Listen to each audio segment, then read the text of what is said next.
Bien, sean bienvenidos a este nuevo video para la materia de elementos de programación y estructuras de datos de la Universidad Mayor de San Simón. En esta ocasión lo que vamos a hacer es una revisión de los ejercicios de la primera tarea, la cual consistía en un enunciado de programación orientada a objetos y otra de recursividad. Creo que el mayor problema que han tenido muchos es el análisis de la, del enunciado de la programación orientada a objetos. Con recursividad no ha habido tanto problema, pero ¿qué ha pasado? Que muchos todavía cometen errores de sintaxis, errores de eh, las llamadas recursivas hacia el infinito, enciclamientos, ¿no? Así que en esta ocasión vamos a plantear las soluciones para que, bueno, en primera decir que en el momento en el que se publica este video, ya no se pueden recibir más tareas, ¿no? Entonces eso es lo primero. Luego, decir de que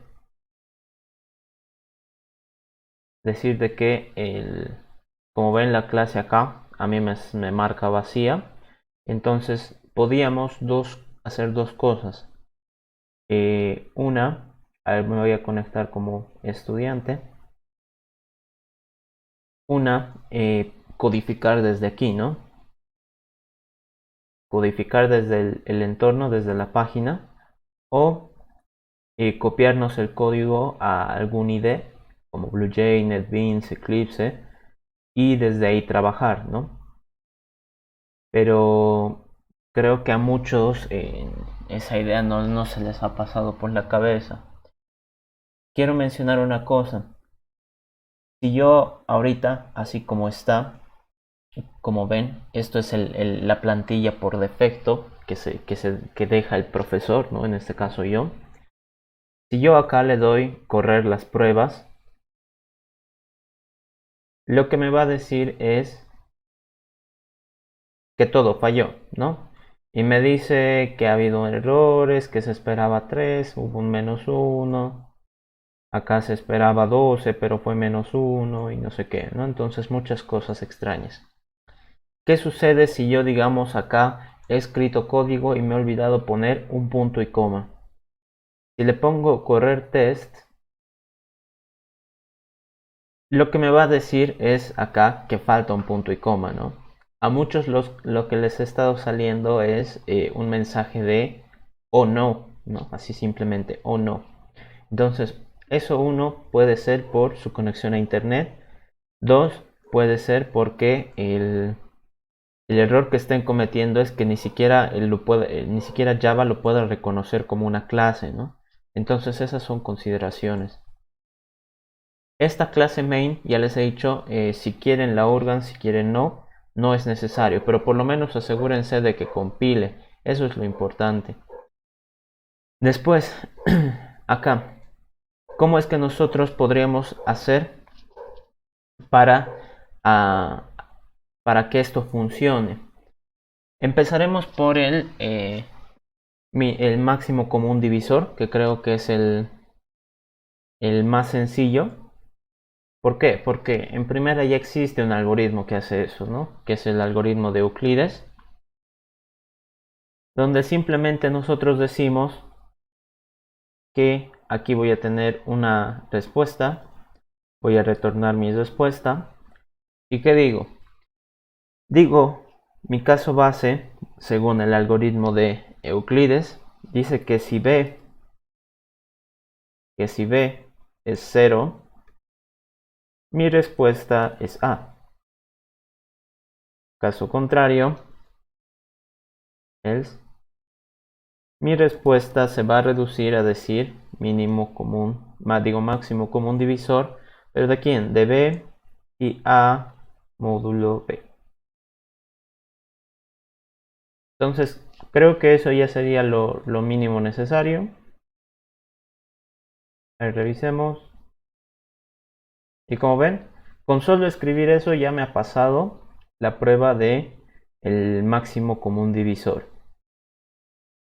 ¿Qué es el mínimo común múltiplo? Pues el mínimo común múltiplo es simplemente decir A por B dividido entre el máximo común divisor de AB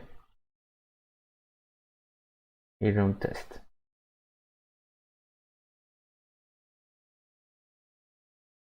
Y como ven ya tengo dos completados. ¿Qué pasa con el juego? En el juego el enunciado, acá lo ven, por si quieren leerlo de nuevo o por si alguno no lo leyó completo. ¿Qué es lo que nos dice? Que hay una secuencia, ¿no? La cual es, si n es 1, entonces es 1 más 12. Si n es 2 más 22. Si n es 3 más 32. Obviamente más todo lo acumulado antes. Entonces, ¿esto qué sería? Primero, ¿qué necesito? Un int respuesta. Y retorno mi respuesta. Ahora, ¿qué es lo que yo tengo que decir? ¿Cuál es mi caso base? Pues no está del todo claro, ¿no? Entonces yo sé que va a haber un caso base, pero no sé cuál es. Pero sí sé cuál es el caso recursivo, que es donde yo tengo que aplicar esto. Y si se dan cuenta, si n es 1, acá sale n, ¿no? Entonces, n más, ¿no? N más. Y acá me dice 12. Pero esto en realidad es N2, ¿no? N2. N2. ¿Y cómo yo puedo hacer para que N ocupe la segunda posición de un número? ¿No? En este caso, aquí N se ha vuelto 10. Pues fácil, ¿no? Muchos creo que se han dado cuenta, N por 10 y le sumo 2. Con eso habría logrado generar esta fórmula. Pero ¿qué es lo que sucede? Esa fórmula es general, puede funcionar para cualquier n. Pero ¿qué es lo que yo necesito? Todo lo anterior también, ¿no ve? Entonces, si n es 3, esta fórmula de acá me sirve para generar este pedacito, esta solución parcial. Pero ¿qué sucede con el resto? Pues falta, ¿no? Entonces digo, mi respuesta va a ser igual a encontrar la suma con n-1 más lo que yo conozco en este momento. ¿Qué sucede? ¿Cuál es el primer caso? Cuando n es 1. Entonces eso significa que si n es 0, mi respuesta también debería ser 0, ¿no? Algunos colocaron acá que si n es 1, entonces directamente retornaban 13, también era válido. Entonces, como ven acá, a ver que corra, que corra. A ver, que me he equivocado. Ah, ya. Esto de acá, lo único que hace es pues retornar el valor de la suma. Pero ¿qué es lo que dice el enunciado?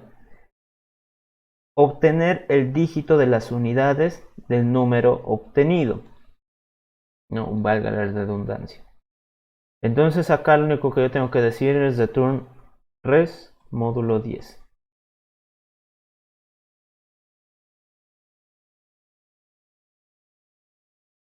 Y listo. Como ven, así de rápido se hacía. ¿Cuánto hemos tardado? Pues no sé, creo que 8 minutos, ¿no? Ahora, que tal vez alguno no conocía el algoritmo de Euclides, ¿no? Esto de acá se los voy a comentar. Algoritmo de Euclides. Quizás alguno no conocía el algoritmo de Euclides. Bien, entonces, ¿cuál es el proceso para que nosotros podamos hacer el máximo común divisor de dos números? ¿No? ¿Qué es lo que yo tendría que plantear para poder encontrar ese valor?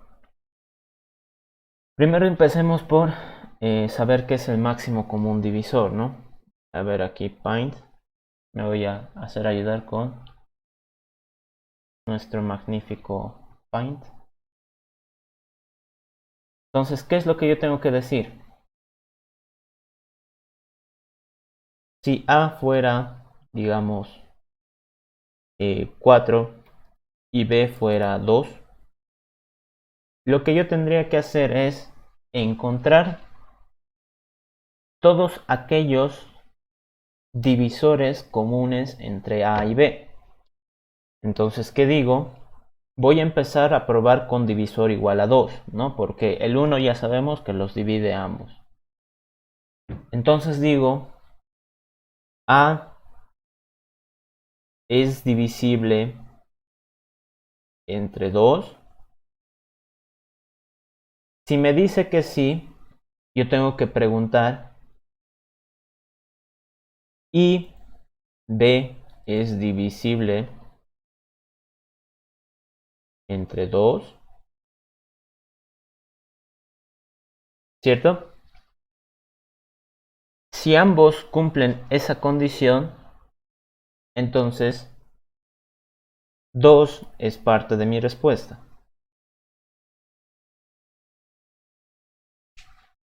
¿Cierto? ¿Qué pasa si solo cumple 1? Si solo A es divisible, reduzco A. ¿Qué pasa si solo B es divisible? Si solo B es divisible, entonces reduzco B. Y el proceso continúa y continúa con todos los divisores posibles. ¿Hasta qué punto? Hasta que haya reducido tanto A y B que ya no existan más divisores, es decir, que A y B sean 1, los dos. Entonces, ¿cómo nosotros podemos traducir eso a código? Voy a tener acá, ya han visto cómo se resuelve. Necesitamos un parámetro adicional, una información adicional, que sería el divisor. Entonces, eso yo no lo puedo resolver acá. ¿Qué es lo que necesito? Necesito sobrecargar el método. Entonces voy a crear un segundo método donde le voy a pasar a B. Le voy a decir que empiece con 2 y mi respuesta de momento es 1, ¿no? ¿Por qué? Porque sé que el 1 los divide a ambos. Ya les he dicho, ¿no? Ese es como el punto de partida. Entonces acá, private, void, no, private int, mcd, int a, int b, int divisor y la respuesta. Listo. ¿Cómo tenemos que continuar nuestro proceso? Pues primero estableciendo, ¿no? Que si a módulo divisor es 0 y b módulo divisor es 0, es decir, si los divide a ambos, lo primero que hago es reducirlo. A dividido entre divisor. B va a ser igual a B dividido entre el divisor. Los reduzco. Y mi respuesta en mi respuesta se va a considerar ese divisor. Entonces todo lo que tenía en mi respuesta se multiplica por ese divisor. Listo. ¿Qué pasa si solo A es divisible? Si A es divisible, si solo A es divisible, pues A se reduce.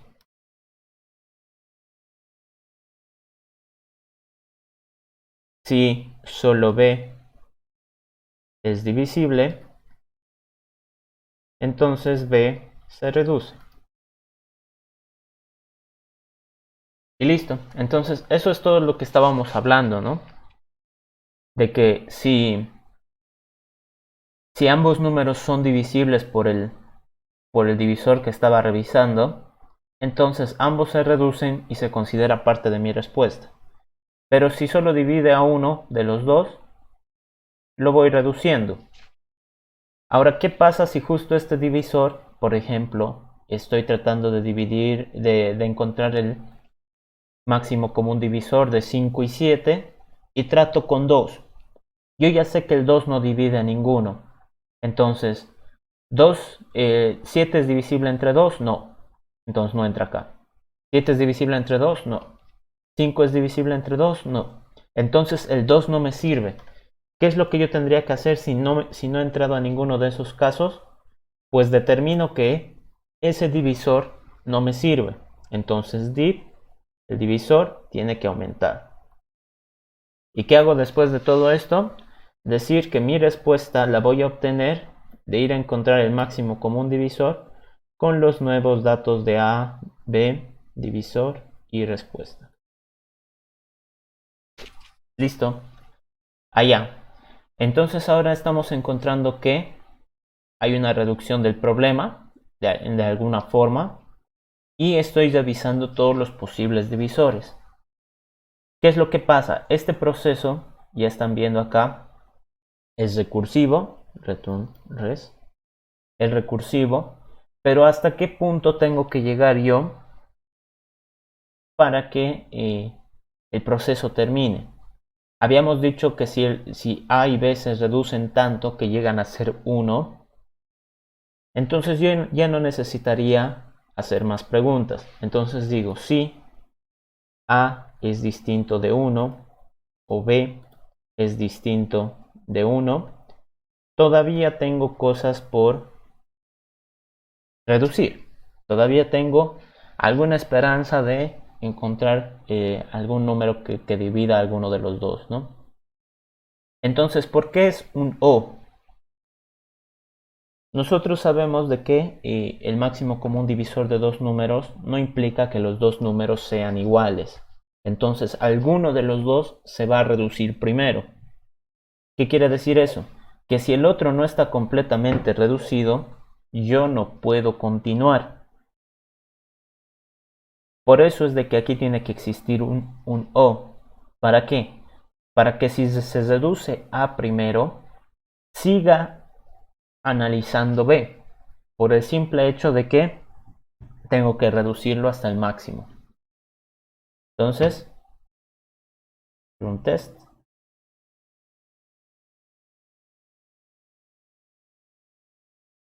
Y como ven, sigue funcionando. Entonces, esa es otra forma de analizarlo. Que tampoco conocía esta fórmula derivada del algoritmo de Euclides para el máximo común divisor. Pues,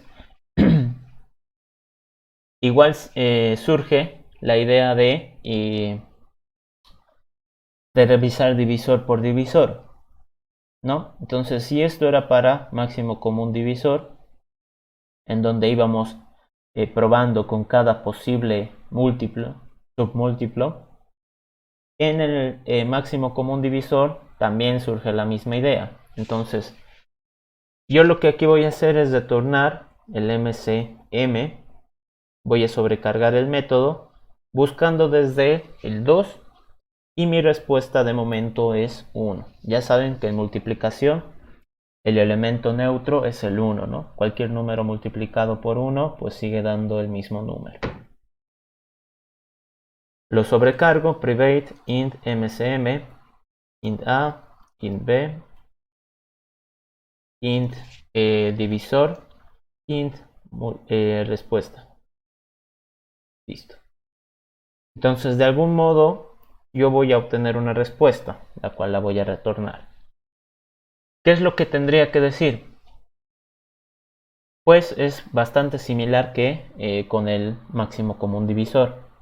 Lo que digo es, mientras no haya reducido A ni B, mientras no los haya reducido tanto A y B, yo tengo que seguir insistiendo con los múltiplos. Entonces digo, si A módulo div es 0, he encontrado un múltiplo, ¿cierto? Entonces lo divido. A dividido entre div. Lo reduzco. Y ese valor pasa a ser de mi respuesta. 3 por div. Listo. Ahora, ¿qué pasa si B es divisible entre el divisor. Pues lo mismo. B va a ser igual a B dividido entre div. Lo reduzco y esto pasa a ser parte de mi respuesta. Listo. Ya, pero entonces yo quiero que quede algo claro antes de continuar.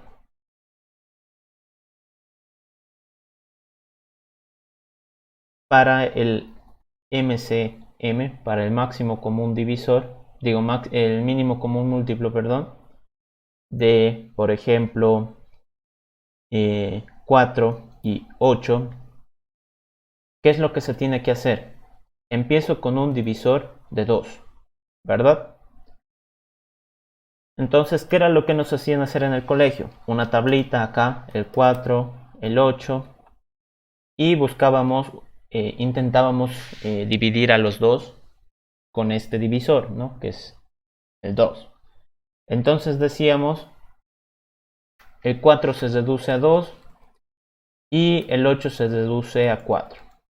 Fácil.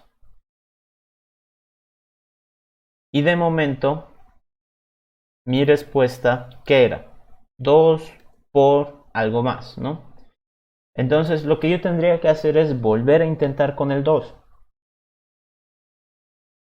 Vuelvo a intentar con el 2, acá es 1, acá es 2 y listo. Y tendría que volver a intentar con el 2. Este 2 pasa a ser parte de mi respuesta. Y como vuelvo a intentar, pues el A, que es este de acá, ya no lo necesito. No necesito reducir. El único que se reduce es este. Y termino. Entonces mi mi mínimo común múltiplo sería 2 por 2 por 2, que es un 8, ¿cierto? Pero ¿qué es lo que yo estoy aquí avisando con mi algoritmo? Si A es divisible entre en este caso 2, si A es divisible entre 2, voy a volver a, ahí, voy a volver a hacer todo esto. Entonces lo añado a mi respuesta. Entonces sería 1 por 2, ¿cierto? Y pregunto, si B es divisible entre 2, en este caso 8 es divisible entre 2, ¿sí? También lo añado. Ok, ya hay algo raro, ¿no? Se reducen y ahora estoy en esta fila. Digo, 2 es divisible entre 2, sí, entonces lo añado. 4 es divisible entre 2, sí, entonces lo añado. Como ven, ya aquí ya está saliendo todo mal, ¿verdad? Este 1 ya no lo tengo que reducir. Y digo, 2 es divisible entre 2, sí, por 2. Y como ven, ahí con el simple hecho de el código que teníamos, estamos obteniendo una respuesta incorrecta. Ahora, ¿qué pasa? Uno le dice, le pondré else aquí, ¿no? Un else. Pues eso es peor todavía, ¿no? Entonces, si yo le pongo un else ahí, ¿qué va a pasar? Mi respuesta de momento es 1. Entonces digo, A es divisible entre 2. Sí. Entonces por 2. B ni siquiera lo va a revisar. O sea, B no lo revisa. Entonces, ¿qué sucede? Aquí sigue siendo 8. Y va a decir, 2 es divisible entre 2. Sí, allá, entonces por 2. El 8 ni siquiera lo va a revisar. Y se queda acá. Entonces dice, 1 es divisible entre 2. No, allá. B, el 8 es divisible entre 2. Sí, por 2. Y recién se reduce. Entonces, como vemos, ahí está todavía peor, ¿no? Creo que es igual que la anterior. Así que sí o sí tengo que analizar uno por uno. Pero ¿cómo sé yo que ya lo he añadido a mi respuesta? En realidad no lo sé.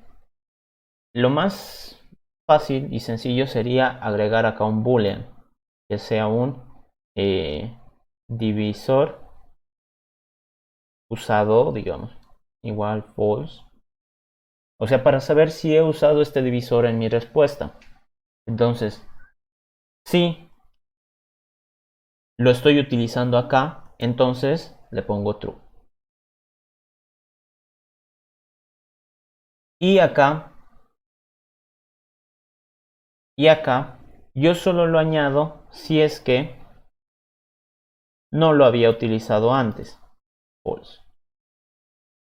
Si es que ya lo he utilizado antes, pues no lo añado, no tengo por qué añadirlo. De ahí, ¿qué más tendríamos que decir? ¿Qué pasa si yo estoy tratando de dividir, de hallar el mínimo común múltiplo de 3 y 5, utilizando el 2, ¿no? Entonces acá 3, 5 y 2. Todo esto no me sirve. Entonces yo digo, ¿el 3 es divisible entre 2? No, claro que no. Entonces se copia. ¿El 5 es divisible entre 2? No, entonces se copia. Allá. Entonces aquí ya estoy revisando de que el 2 no me sirve para dividir ninguno de esos dos números. ¿Qué es lo que tendría que hacer? Probar con el siguiente. Entonces, como yo acá tengo un booleano que me dice si he utilizado ese divisor, también me puede servir, para que yo diga cuándo aumentar el divisor y cuándo no. Entonces digo, si divisor usado es igual false, es decir, no me ha servido para ninguno de los dos números, entonces mi divisor tiene que aumentar, div más 1. Listo. Y de ahí lo único que quedaría es decir mi caso recursivo, que va a ser mcm de a, b, div y mi respuesta. Y corremos test.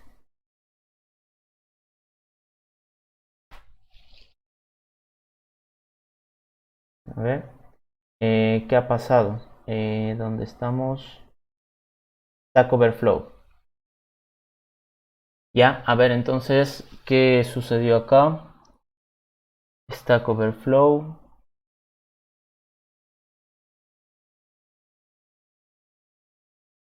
Bien, acá lo que sucedió es de que nos daba un Stack Overflow.